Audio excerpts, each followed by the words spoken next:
আমি বিসমিল্লাহ বলে হাত দিছি আর মাঝি দিছে হাসছে। সাহেব এটা কি করবেন?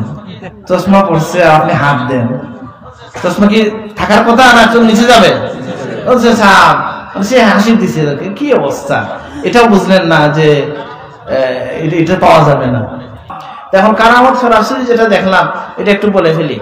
আমার দাদা সাহেবের খেদমতের দায়িত্ব দেওয়া হয়েছে আমাকে আর আমার ভাইয়াকে, মোহাম্মদ হাসান সাহেব, লন্ডন দারুল হাদিস মাদ্রাসার প্রিন্সিপাল নাকি।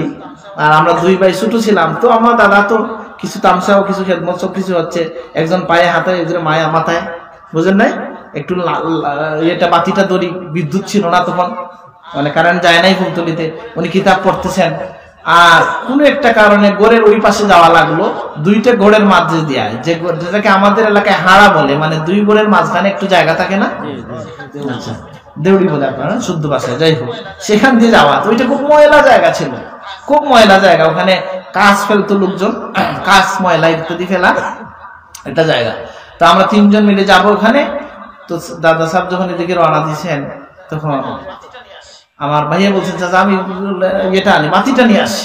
উনি ঘুরে গেছেন আর আমার দাদা বদরুল সাহেব বলছেন আও সেই নাতি যাই বিসমিল্লাহ হইয়া, উনি ওই বাতি আসতে দেরি হচ্ছে ওই পাশে চলে গেছেন। আর পিছন থেকে আমার ভাইয়া চিৎকার দিচ্ছেন দাদা দাদা পা নষ্ট হয়ে যাবে, কেটে যাবে, পেক লেগে যাবে, কাদা মাটি ইত্যাদি লেগে যাবে।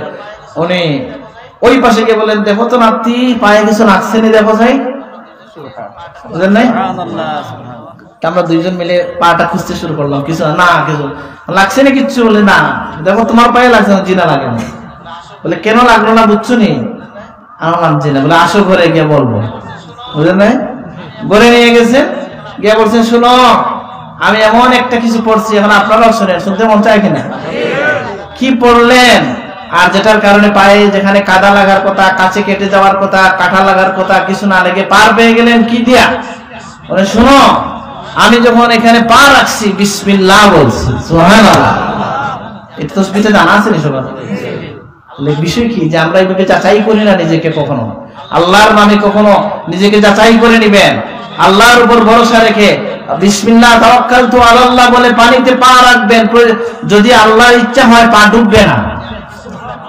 যেটা উনি নিজেকে আমাদেরকে বললেন যে আমি বিসমিল্লাহ পড়ছি। তাইলে শোনো আর একটা, এই কথা বলতেছেন আমি তোমাদের বাড়িতে আসার পথে একবার এইভাবে উঠতে গিয়ে আমার চশমাটা পড়ে গেছে উত্থান নদীতে, নদী ছিল না আছে না করিমগঞ্জ জকিগঞ্জের মাঝে, তো নদীর মধ্যে পড়ে গেছে আমার চশমাটা। তো আমি বললাম আমি বিসমিল্লাহ বলে হাত দিছি আর মাঝি দিছে হাসছে। সাহেব এটা কি করবেন? চশমা পড়ছে আপনি হাত দেন, চশমা কি থাকার কথা না চোখ নিচে যাবে? বলছে সাহেব সে হাসি দিছে, কি অবস্থা, এটাও বুঝলেন না যে এটা পাওয়া যাবে না। দেখিবা বিসমিল্লাহ হাত দিছেন, উনি বলেন শুনো আমার হাতে এসে চশমা ঢুকছে। আমি যখন এটা তুলছি ওই লোক হিন্দু ছিল, বলছে সাহেব এই মন্ত্রটা আমার শিখাই দেন। তখন সাহেব বলছেন তার আগে আরেকটা মন্ত্র আছে, ওইটা পড়তে হবে। কোনটা? লা ইলাহা ইল্লাল্লাহ মুহাম্মাদুর রাসূলুল্লাহ সাল্লাল্লাহু আলাইহি ওয়াসাল্লাম।